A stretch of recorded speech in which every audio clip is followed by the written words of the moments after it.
অন্য ধর্মের মানুষ যদি দেবদেবী উপাসনা করে এটা তাদের ধর্মীয় ব্যাপার, কিন্তু সেই ধর্মীয় ব্যাপারকে কোনো মুসলমান সেখানে অংশগ্রহণ করে তাদের সাথে একাত্মতা পোষণ করা যাবে না এবং তাদেরকে শুভেচ্ছাও জানানো যাবে না।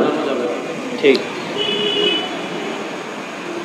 অন্য ধর্মের ধর্মীয় কোনো বিষয়কে শুভেচ্ছা জানানো মানে তাদেরকে সমর্থন করা। ব্যাখ্যা সাপেক্ষেও জানানো যাবে না, কোনোভাবে জানানো যাবে না, জানানোর পর কোনো ব্যাখ্যা দাঁড় করানো যাবে না। হারাম হারাম, এটাকে ব্যাখ্যা নাই কোনো। কোন মুসলমান ইসলাম ধর্মে যারা বিশ্বাসী তাদের জন্য দেবদেবী বর্জনীয়। ইসলাম ধর্মে যারা বিশ্বাসী তাদের জন্য দেবদেবী বর্জনীয়। কোনোভাবেই তাদের এটাকে সমর্থন করা যাবে না। দায়িত্বশীল হিসাবে তাদেরকে নিরাপত্তা দেওয়া এটা ইসলামের দায়িত্ব। দায়িত্বশীল হিসাবে অমুসলিমদেরকে নিরাপত্তা দেওয়া এটা মুসলমানের দায়িত্ব, কথা ঠিক, কিন্তু তাদের এই অনুষ্ঠানকে কোনোভাবে স্বাগত শুভেচ্ছা জানানো যাবে না, কারণ এটা তো ইসলাম ধর্মে নিষেধ। এটার শুভেচ্ছা জানানো মানে আপনারা যেটা করতেছেন আমরা একমত আছি, করতে থাকেন। আল্লাহর সাথে শিরিক, এই শিরিককে সমর্থন জানানো মুসলমানের জন্য জায়েজ নেই। সূরা নিসার 48 নম্বর আয়াতে আল্লাহ বলেন, ইন্নাল্লাহা লা ইয়াগফিরু আইয়ুশরাকা বিহি, আল্লাহ তাআলা আল্লাহর সাথে শিরিক করা এটা আল্লাহ ক্ষমা করেন না। শিরিকের অপরাধ আল্লাহ ক্ষমা করেন না। সূরা মাঈদার 72 নম্বর আয়াতে আল্লাহ বলেন, ইন্নাহু মাইয়ুশরিক বিল্লাহ ফাকাদ হারামাল্লাহু আলাইহিল জান্নাহ, যে ব্যক্তি আল্লাহর সাথে শিরিক করে আল্লাহ তার জন্য জান্নাত হারাম করে দেয়, ওয়া মাওয়াহুন নার, তার ঠিকানা জাহান্নাম। সূরা জুমারের 65 নম্বর আয়াতে আল্লাহ বলেন, লা ইন আশরাকতা লা ইয়াহবাতান্না আমালুকা, তুমি যদি শিরিক করো অবশ্যই অবশ্যই তোমার আমল বরবাদ হয়ে যাবে। তাহলে আয়াতে 4টা নিষিদ্ধের একটা হলো মদ বর্জনীয় নিষিদ্ধ, 2 নাম্বার জুয়া বর্জনীয় নিষিদ্ধ, 3 নাম্বার দেবদেবী মুসলমানদের জন্য নিষিদ্ধ। সহিহ বুখারীর বর্ণনা 4920 নম্বর হাদিস। এই পৃথিবীতে সর্বপ্রথম শিরিক শুরু হলো কিভাবে? পৃথিবীতে 5 জন আল্লাহর ওলি ছিলেন। একজনের নাম ওয়াদ্দুন, আরেকজনের নাম সুওয়াউন, আরেকজনের নাম ইয়াগুস, আরেকজনের নাম ইয়াউক, আরেকজনের নাম নাসরুন। এই 5 জন আল্লাহর ওলি ছিলেন দুনিয়াতে। পবিত্র কোরআনে এই 5 জনের নাম আছে 29 নম্বর পারার 12 নম্বর পৃষ্ঠা সূরা নূহের মধ্যে এই 5টি নাম পাওয়া যাবে। তবে কোরআনে এই 5 নাম আলোচনা করা হয়েছে মূর্তি হিসাবে। বলেন কি হিসাবে? মূর্তি হিসাবে। আপনারা আমার এতটুকু আলোচনা শুনে থাকলে বলেন তো, যে 5টা নাম কোরআনে মূর্তি হিসাবে আসছে আসলে এই 5 নাম ছিল কাদের? আল্লাহর ওলিদের। দুনিয়াতে এই 5 জন আল্লাহর ওলি তারা ইবাদত বন্দিগি করতেন, তাদের অনুসারীরা তাদের দেখা দেখি ইবাদত বন্দিগি করত। তাদেরকে কেন্দ্র করে মাশাআল্লাহ ইবাদত বন্দিগিতে মুসলমানদের আগ্রহ জন্মাইতো। যেমন প্রতি মাসে কুমিল্লা আল্লামা মুফতি মুশতাকুর নবী কাসিমি দামাত বরকাতুহুমের কাছে আপনারা যান দলে দলে। কেন?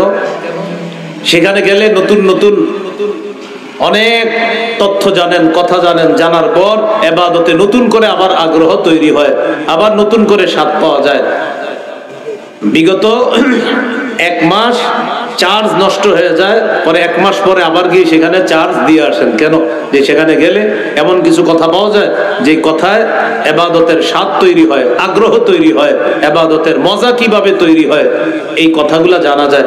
এটা হযরত সহ আল্লাহওয়ালা বুজুর্গ যারা আছে তাদের কাছে গেলেই এই সমস্ত অভিজ্ঞতা, যে আল্লাহওয়ালা বুজুর্গদের কাছে যাবেন, আগে ইবাদত করতেন যে স্বাদ পাবেন, তাদের কাছে যাওয়ার পর, তাদের সবক নেওয়ার পর, তাদের সান্নিধ্য অর্জন করার পর আপনার ইবাদতে মজা আরো বাড়বে। কারণ তারা এমন কিছু বিষয় আপনাকে জানাবে, ইবাদত কিভাবে সুন্দর করা যায় এই বিষয়গুলো শিখিয়ে দেয়।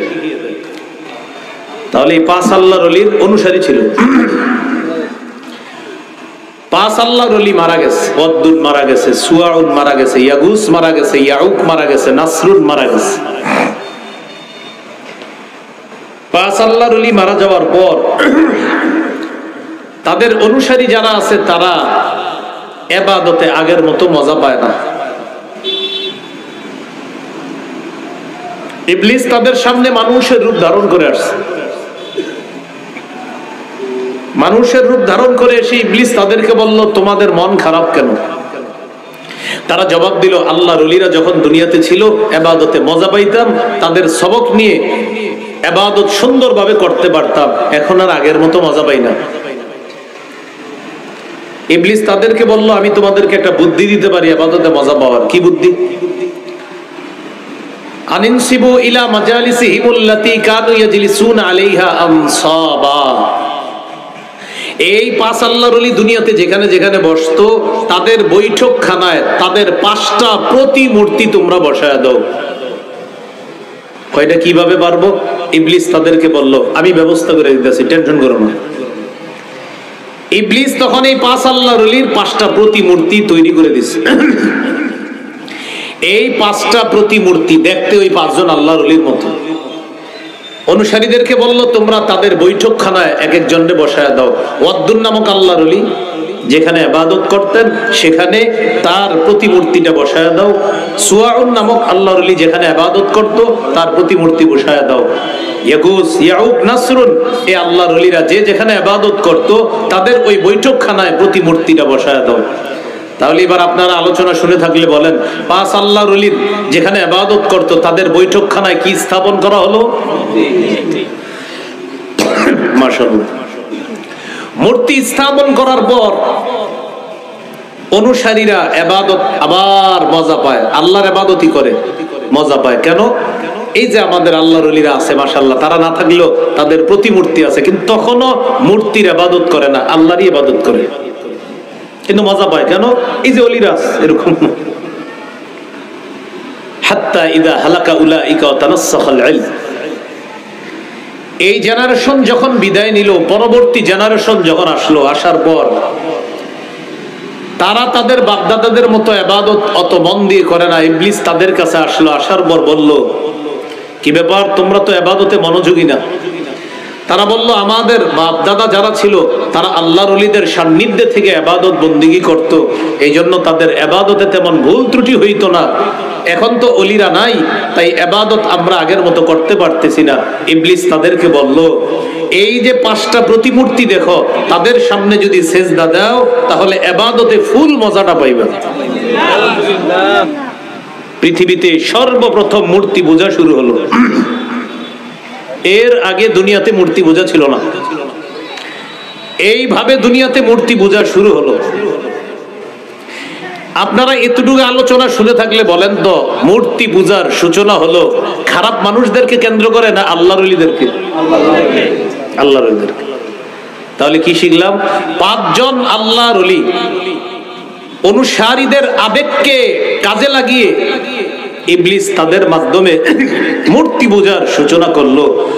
বর্তমান জামানায় আল্লাহর ওলিদের কবরকে কেন্দ্র করে ইবলিস আল্লাহর ওলিদের অনুসারীদের আবেগকে পুঁজি করে ওই কবরকে দরগা বানিয়ে সেখানে সেজদা দিয়ে শিরিকের মতো ভয়ঙ্কর প্রচলন বর্তমানেও ইবলিস ঘটায়।